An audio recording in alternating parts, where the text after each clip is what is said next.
lengo letu lilikuwa ni kuweza kujumuika nao kwa kipindi cha Idi na Pasaka,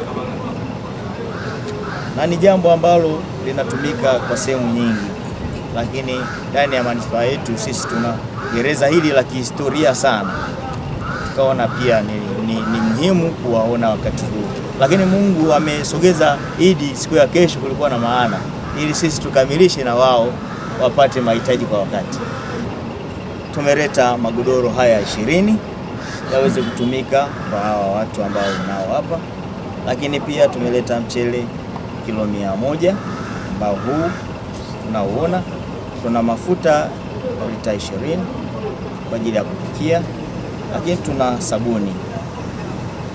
Na si manake tunaleta kwa sababu tu ya kipindi hiki, lakini tunatamani iwe ni story ya kwetu kuleta mara kwa mara, kwa sababu ni eneo ambalo kuna wahitaji wanaohitaji, lakini nawe pia ukiona kuna jambo alipo vizuri, maana yake tunakukaribisha katika ofisi yetu ya manispaa ya Songea ili tuweze kujadili na kuweza kusaidiana. Jina naitwa mrakibu mwandamizi wa magereza Robert Mabeja, mkuu wa gereza la mahabusu Songea. Kwa niaba ya uongozi wa jeshi la magereza ambalo linaongozwa na Kamishna Jenerali CGP Yoram Katungu, kwa niaba yake nitoe shukurani za dhati kwako wewe meya pamoja na viongozi wote ulioambatana nao, tuongozwa na kaimu mkurugenzi, wakuu wa idara, madiwani pamoja na viongozi wengine wote. Hapo ulipo unawakilisha wananchi ambao wananchi wanaongozwa na Mheshimiwa Rais wa Jamhuri ya Muungano wa Tanzania. Kwa hiyo kwa zawadi hizi mlizoziletea kwa ajili ya wanafunzi wetu au wateja wetu, tunazipokea kwa mikono miwili na zitakuwa na manufaa makubwa sana kwetu sisi, na pia zitakuwa na mchango mkubwa, kwa maana kwamba zitawasaidia pia kutambua kwamba kumbe jamii kule bado inatutambua na inatuhitaji. Kwa hiyo zitatuwezesha kwa maana ya kwamba kuwepo na utulivu katika nyumba yetu, katika gereza letu. Kwa kwako wewe Mheshimiwa Meya pamoja na viongozi wote, tuwashukuruni sana sana sana. Pamoja kama ulivyosema kwamba umeambatana na kamati ya fedha ya madiwani, wote kwa pamoja tuwashukuru sana.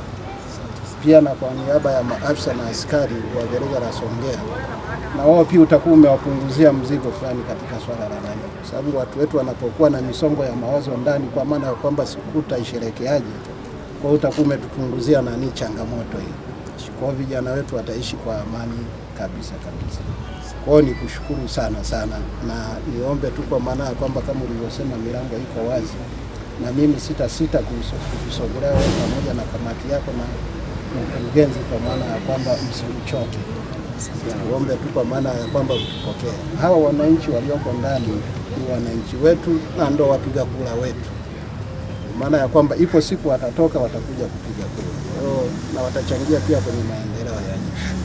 Kwa hiyo tuendelee pia kuwaombea ili waendelee kuwa na afya njema. Gereza hili liko ndani ya manispaa ya Songea na ni gereza la kihistoria. Kwa hiyo tuwe tunatenga muda wa mara kwa mara, tusubiri mpaka Idi na Pasaka. Kwa kweli gereza liko hapa ndio nyumbani, na wenzetu wanafanya kazi kubwa na sisi tuko pamoja. Kwa niaba ya Chama cha Mapinduzi tunawashukuru na kuwapongeza kwa tendo jema na kubwa hili ambalo mlifanya kwa siku ya leo. Mungu awabariki sana. Lakini siku ya leo ni siku maalum ambayo sisi tumeweza kufika hapa kwa kuamini kwamba ni siku yetu special kwa ajili ya kujua kutoa hizi zawadi. Nafikiri kama ilivyoelezwa, zawadi ambazo zimetolewa pamoja na mnyama pale ambaye ni kama mboga, tuna kila sababu kushukuru taasisi yetu, lakini pia kushukuru kwa kupokelewa na mamlaka husika ya magereza. Tunasema tu tunashukuru sana na tupo tayari hata siku nyingine basi tutapokuwa tupo vizuri, tunaomba watupokee ili kuweza kuwapa morali wenzetu ambao wako hapa. Asante.